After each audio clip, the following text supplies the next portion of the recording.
Are you ready to jump into the unknown and explore a world beyond your imagination? A world that tests your luck and is beyond limits. But the question is, are you ready to jump? If it is a yes, then you have jumped into the world of ultimate entertainment. Welcome to YOLO 247, a place of fun, indulgence, and endless surprises. Brahmaputra और Moskva river को मिला के ये बनाया गया नाम ब्रह्मोस। रूस को प्रॉब्लम इस तरीके से है कि भाई रूस इतनी बड़ी फौज, यूक्रेन इतनी छोटी फौज। अभी तक तो रूस को 10 बार यूक्रेन को लपेट लेना चाहिए था। जय हिंद दोस्तों, मैं हूं मेजर गौरवारी और आप देख रहे हैं आज की ताजा तरीन खबरें। रूस ने भारत से रिक्वेस्ट करी है कि हमें ब्रह्मोस मिसाइल चाहिए। अब आप ब्रह्मोस का मतलब तो जानते ही हैं, ब्रह्मपुत्र और मॉस्कोवा रिवर को मिला के ये बनाया गया नाम ब्रह्मोस, यानी कि 2 तहजीबें, 2 कल्चर्स, 2 टेक्नोलॉजी प्लेटफॉर्म्स, 2 दुनिया के लीडर्स भारत और रशिया मिलकर बनाते हैं ब्रह्मोस। तो अतुल राणे साहब हैं जो कि इसके चेयरमैन हैं, उन्होंने मीडिया से बातचीत करते हुए एक बात बताई है कि साहब इस तरीके से रशिया का एक प्रपोजल आया है कि हमें ब्रह्मोस मिसाइल चाहिए। रशिया को क्यों चाहिए ब्रह्मोस मिसाइल? इसलिए चाहिए दोस्तों क्योंकि यूक्रेन लड़ाई में क्या रशिया को रिवर्सेस आ रहे हैं। जब मैं रिवर्सेस कह रहा हूं इसका मतलब ये नहीं कि यूक्रेनियन रशिया के अंदर घुस गए, नहीं, मैं वो नहीं कह रहा। मैं ये कह रहा हूं कि रूस को प्रॉब्लम इस तरीके से है कि भाई रूस इतनी बड़ी फौज, यूक्रेन इतनी छोटी फौज। अभी तक तो रूस को 10 बार यूक्रेन को लपेट लेना चाहिए था, लेकिन रूस कर नहीं पा रहा। क्यों नहीं कर पा रहा रूस? इसलिए नहीं कर पा रहा क्योंकि यूक्रेन को अथाह पैसे की मदद है वेस्ट से, नेटो कंट्रीज से, यूरोप और अमेरिका खासतौर से अथाह पैसे की मदद है। और लेटेस्ट वेपन्स, आप एरो मिसाइल्स ले लीजिए, सुना एरो भी दे दिया उनको, जेवलिन तो दे ही दिया था, और दुनिया भर की ऐसी मिसाइल्स जिससे रूस को बहुत नुकसान पहुंचा। अब रूस को चाहिए एक ऐसा हथियार, एक ऐसा रामबाण जो सब कुछ फिट कर दे। एक बार फायर करें तो मामला खत्म हो जाए। द फाइनल आर्ग्यूमेंट, जिसको फौज में कहते हैं ना, this weapon is the final argument, इसके बाद बहस बंद। एक बार बटन दबाया, बहस बंद, वो है ब्रह्मोस। लेकिन बात यह है दोस्तों, क्या भारत देगा BrahMos? Will India give BrahMos to the Russians? ये सोचने वाली बात है। मेरी अपनी जाती राय यह है कि भारत को इस वक्त जो भारत का स्टैचर है, भारत को एक काम करना चाहिए, यूक्रेन और रशिया दोनों को बैठा के, जैसे मोदी जी ने बोला था ना, this is not an era of war, this is an era of peace. ये वो युग नहीं है जहां पे लड़ाइयां एक दूसरे की गर्दनें काटे। नो, दोनों को भारत को इतिहास तब याद करेगा जब भारत इसमें अमन और शांति लेकर आएगा। और 97 ड्रोन भारत खरीदेगा 10,000 करोड़ रुपए की लागत से। 57 ड्रोन, 97 ड्रोन्स। ये ड्रोन होंगे हिंदुस्तानी, बनाएंगे हिंदुस्तानी, और ये बनेंगे हिंदुस्तान में। मेक इन इंडिया इनिशिएटिव के तहत 97 ड्रोन्स, जिसमें दोस्तों सबसे बड़ा बेनिफिट होगा इंडियन एयरफोर्स को। 40 से ज्यादा ड्रोन इंडियन एयरफोर्स के पास जाएंगे, बाकी एयरफोर्स और नेवी के बीच बटेंगे।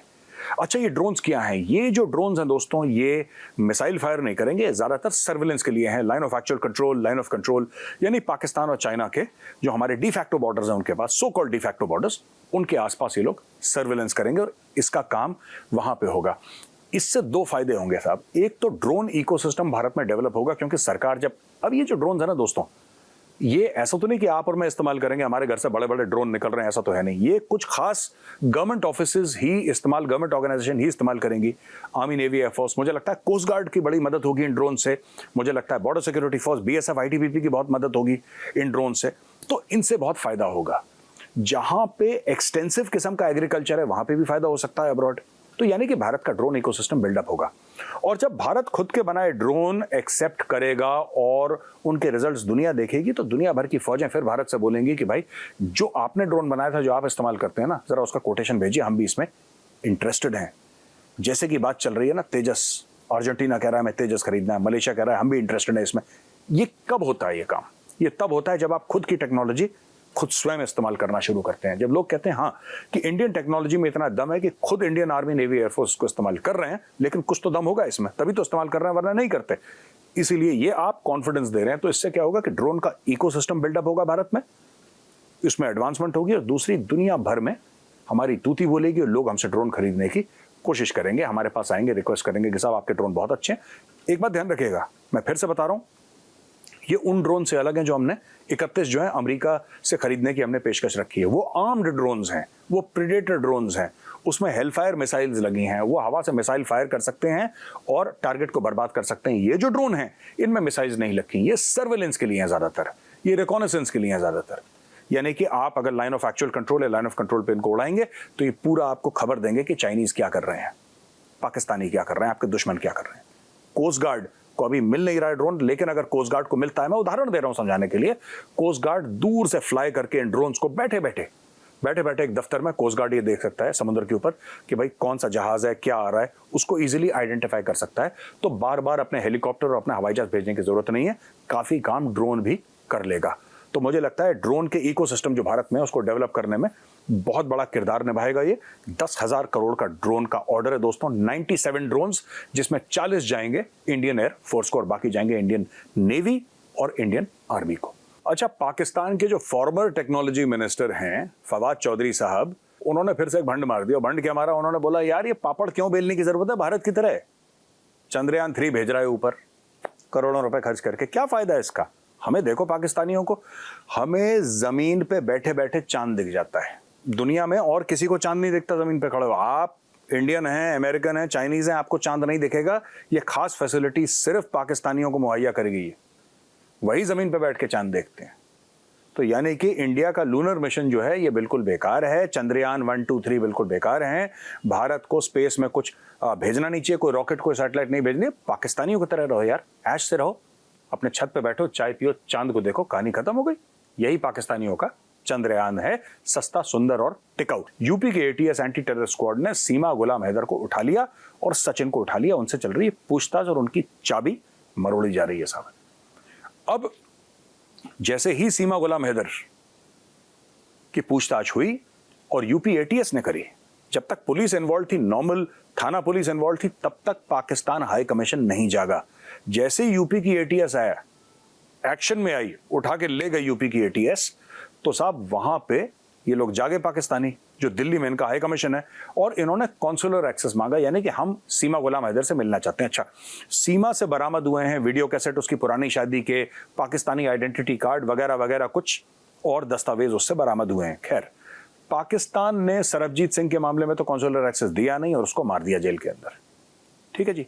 दूसरी चीज, पाकिस्तानियों ने 12 बार हमने रिक्वेस्ट करा पाकिस्तानियों से, 12 बार कि साहब हमारा जो बंदा है कुलभूषण जाधव, जिसको आप जासूस कह रहे हैं, जो जासूस है नहीं, आपने उसको ईरान से किडनैप करवाया है, क्योंकि बलूचिस्तान पाकिस्तान में भी, ईरान में भी है। तो इन्होंने जब ये कहते हैं ना बलूचिस्तान से इसको पकड़ा, एक्चुअली ईरान के बलूचिस्तान से इसको पकड़ा था, और पाकिस्तानी झूठ बोल रहे हैं कि पाकिस्तानी बलूचिस्तान से पकड़ा था। इसको वहां से किडनैप करा के पैसे देके फिर खरीदा है, और खरीदने के बाद फिर सबको बोला है कि साहब ये दहशतगर्द है, ये जासूस है, ये फलाना है, सब झूठ। पर उससे मिलने के लिए, जबकि इंटरनेशनल कोर्ट ऑफ जस्टिस में केस चल रहा था, उससे मिलने के लिए पाकिस्तान ने भारत को बहुत ज्यादा दौड़ाया। मुझे ये नहीं पता कि भारत कॉन्सुलर एक्सेस देगा नहीं देगा सीमा का, लेकिन भारत को मेरे हिसाब से नहीं देना चाहिए। पहले सीमा के साथ पूरा इन्वेस्टिगेशन किया जाए, सचिन का भी किया जाए। इसके पहले एक लड़की आई थी इकरा, वो भी पाकिस्तान से आई थी। ये जो सीमा बहन जी हैं, सीमा बहन जी खेल रही थी क्या पबजी, इकरा बहन क्या खेल कर आई थी, लूडो, ये पता नहीं।